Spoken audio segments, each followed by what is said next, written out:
హైదరాబాద్లోని న్యూ గడ్డియన్నారం పిఐఎన్టీ కాలనీలో శ్రీ గణేశ యువ భక్త మండలి ఆధ్వర్యంలో 36 అడుగుల మట్టి వినాయకుడిని ప్రతిష్ఠించారు. శ్రీకృష్ణుని అవతారంలో వినాయకుడు ఉండడంతో భక్తులకు కన్నుల విందుగా మారింది. దాదాపు 37 సంవత్సరాలుగా వినాయకుడిని ఏర్పాటు చేస్తున్నామన్న నిర్వాహకులు పర్యావరణానికి నష్టం జరగకుండా మట్టితో వినాయకుడిని ఏర్పాటు చేస్తున్నామని తెలిపారు. 1988లో స్టార్ట్ అయింది.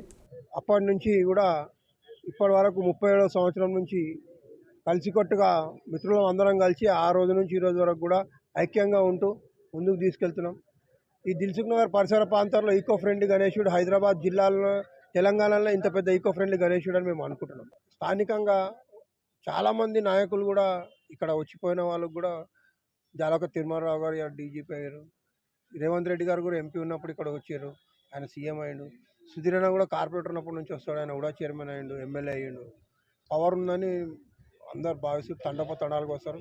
ఇప్పటికీ కూడా మా చిన్నప్పటి ఫ్రెండ్స్ అబ్రాడ్లో పోయిన వాళ్ళు కూడా పార్టిసిపేట్ చేస్తున్నారు. వస్తు రూపాయన ధన రూపాయన సాయం చేస్తున్నారు. మేము ఈకో ఫ్రెండ్లీకి పోవాల్సిన కారణం ఏంటంటే మా ఫ్రెండ్ రామ్ కుమార్ రాజు గారు, అదేవిధంగా నగేష్ యాదవ్ గారు వీళ్ళందరూ కూర్చొని అందరు మీటింగ్ పెట్టుకొని ముఖ్యంగా మా రామ్ కుమార్ రాజు గారు చెప్పినందుకు 6 ఇయర్స్ నుంచి మేము ఈకో ఫ్రెండ్లీకి వెళ్ళాము.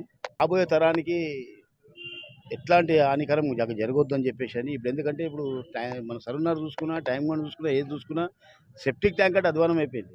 దాంట్లో మనం కాలు కూడా పెట్టలేము మనం అందరం. దానివల్ల మేము ఈకో ఫ్రెండ్లీకి పోయినాము. అయితే మనది ఏంటంటే ఒక్కటే 50 ఫీట్ల గణపతి పెట్టు ప్రాబ్లం లేదు, మనకి ఇక్కడనే నిమజ్జనం చేసుకోవచ్చు.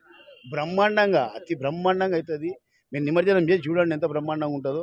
మేము ఫస్ట్ పంచామృతంతో, పాలాభిషేకంతో, నెయ్యాభిషేకంతో అన్నీ కలిపి పంచామృతం చేసిన తర్వాత తదుపరి కార్యక్రమం అంతా కార్యకర్తలు ఇక్కడ ఉన్న పబ్లిక్కే ఇస్తాం. వచ్చే పబ్లిక్కే మొత్తం ప్రాధాన్యత ఇస్తాం ఇక్కడ.